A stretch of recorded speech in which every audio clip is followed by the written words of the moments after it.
Everyone, welcome to today's episode where we're diving deep into one of the most effective language learning techniques out there, shadowing. Absolutely, Sarah. I'm really excited to share this technique because it completely transformed my own language learning journey years ago. I hear that a lot from successful language learners. Before we get into the details, can you give our listeners a simple definition of what shadowing actually is? Of course. Shadowing is when you listen to native speakers and repeat what they say almost simultaneously with minimal delay. You're essentially becoming their shadow by following their speech patterns in real time. That's a perfect description. It's different from just repeating after someone because you're trying to match their words as they're still speaking. Exactly. And that's what makes it so powerful. You're training your brain to process language at native-like speeds while also training your mouth to produce those sounds correctly. I remember when I first tried shadowing with Japanese. It felt impossible at first. My brain was scrambling to keep up. That initial struggle is completely normal. Your brain is forming new neural pathways. What material did you start with for your shadowing practice? I started with simple dialogues from language learning podcasts. What would you recommend for English learners who want to try shadowing? For beginners, I recommend short, clear dialogues with natural but not too fast speech. The English Learning Podcast series by the BBC is excellent. As you improve, TED Talks are fantastic because the speakers are engaging and use clear pronunciation. That's great advice. I think many of our listeners might be wondering how exactly do they get started with this technique? Let me walk through the basic steps.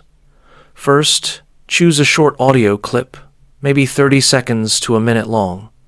Listen to it once or twice to understand the content and get familiar with it. And then you start following along, right? Yes, but I suggest breaking it down even further. Try shadowing just one sentence at a time, playing it repeatedly until you can follow along comfortably. Then move to the next sentence, and eventually string them together. That makes it much less intimidating. What about the technical setup? Do people need any special equipment? Not at all. Just your phone or computer, headphones, and your voice. Though I do recommend recording yourself occasionally to track your progress. I think that's such an important point about recording yourself. It can be uncomfortable to listen to your own voice, but it's incredibly valuable feedback. Absolutely. You catch things you'd never notice otherwise. Like how I realized I was consistently mispronouncing particularly for years until I heard myself on a recording. Oh no! What were you saying instead? I was saying particularly, completely dropping the middle part of the word. But shadowing and recording helped me fix that. I love that story because it highlights how shadowing helps with those subtle pronunciation issues that might otherwise go uncorrected for years. Exactly. And what's fascinating is that shadowing helps with so much more than just pronunciation. It improves listening comprehension, speaking fluency, intonation patterns, rhythm, vocabulary acquisition. It really is a comprehensive technique. Let's talk about some common challenges people face when they start shadowing. What's the biggest hurdle? The speed, without a doubt. Native speech feels incredibly fast when you're learning a language. Many people get frustrated because they can't keep up. How do you recommend dealing with that? There are apps and media players that let you slow down audio without distorting the pitch. Start at 70 or 80% speed if needed. As you improve, gradually increase until you're shadowing at normal speed. That's brilliant advice. And what about content that contains vocabulary you don't know? Great question. I recommend using material slightly above your current level, what language teachers call I+1, where you understand most of it, but there are some new words or expressions. So you're learning new vocabulary through context while shadowing? Precisely. And those new words stick better because you're encountering them in a meaningful context and actually saying them out loud. I've experienced that myself. Speaking of progress, how long should someone practice shadowing each day to see results? Consistency beats duration every time. 15 minutes daily will yield better results than 2 hours once a week. The neural connections strengthen with regular practice. That's reassuring. 15 minutes feels doable for most people. Could you share a specific success story from one of your students who used shadowing effectively? Of course. I had a student from Brazil who was stuck at an intermediate plateau for years. Her comprehension was decent, but her speaking felt robotic and unnatural. After 8 weeks of daily shadowing practice with American TV shows, her conversation skills improved dramatically.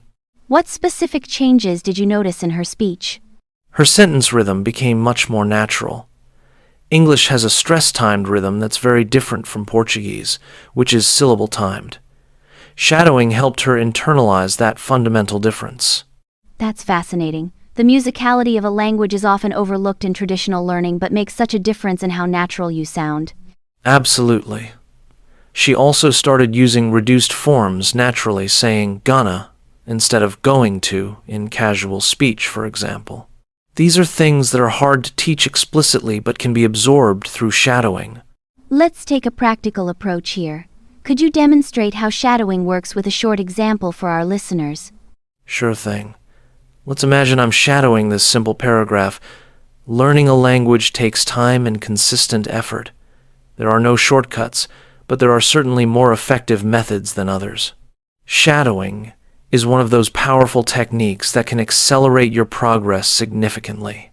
How would you approach that? First, I'd listen to understand. Then I'd shadow phrase by phrase. Learning a language, shadow, takes time and consistent effort, shadow.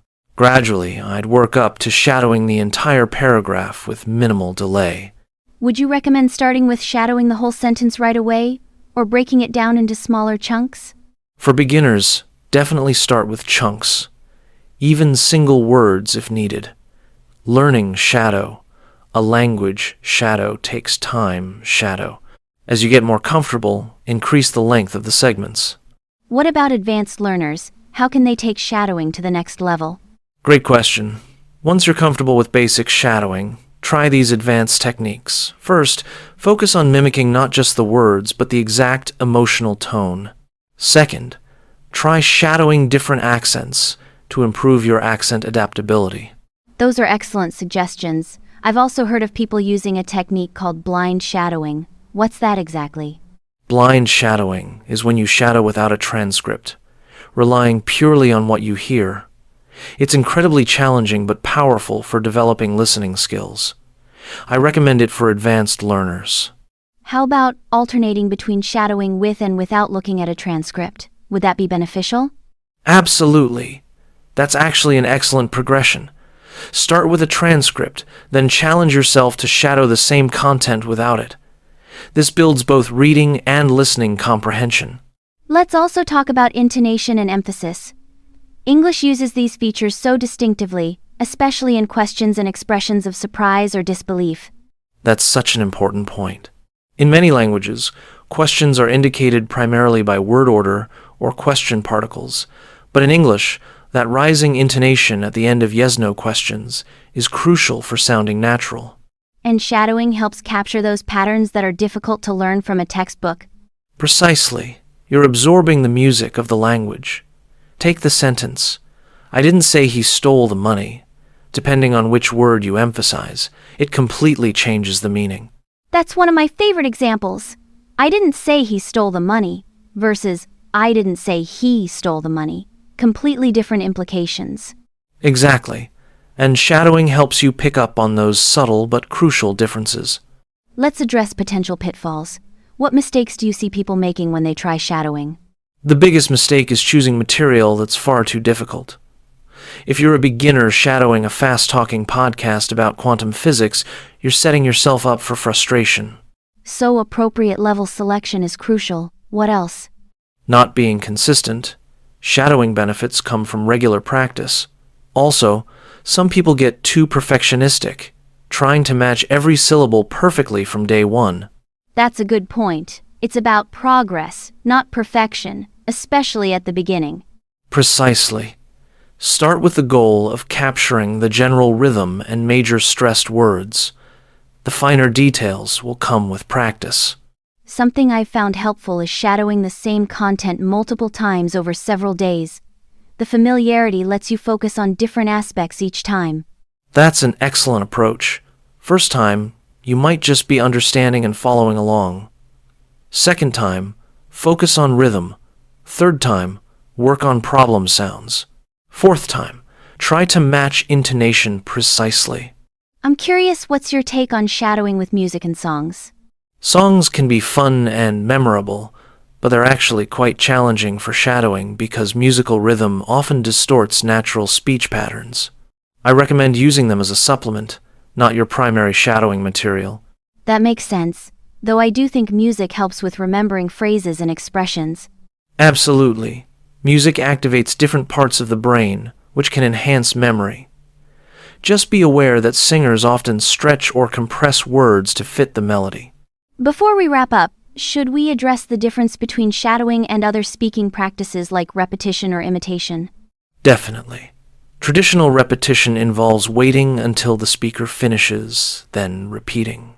Shadowing's power comes partly from the challenge of overlapping with the original speech. It forces your brain to process language differently. And would you say shadowing complements other language learning methods, or could it potentially replace some? It's definitely a complement, not a replacement. You still need structured grammar study, vocabulary building, and actual conversation practice. But shadowing bridges the gap between passive understanding and active production. I think that's a perfect way to describe it. As we finish up, what's one piece of advice you'd give to someone who's going to try shadowing for the first time after listening to our episode? Be patient with yourself. It feels awkward and difficult at first, but that's completely normal. Start with just 2 minutes a day of very simple content and gradually build up both duration and difficulty. And celebrate small wins along the way. Absolutely. The first time you shadow a full paragraph without stopping is a huge achievement worthy of celebration. Thank you so much for sharing your expertise on shadowing today, John. I think our listeners have gained some valuable insights and practical steps to enhance their English learning journey. It's been my pleasure, Sarah. I truly believe shadowing is one of the most underutilized yet powerful techniques for language learners. I hope everyone gives it a try. And remember, everyone, language learning is a marathon, not a sprint. Consistent small efforts add up to remarkable progress over time. Until next time.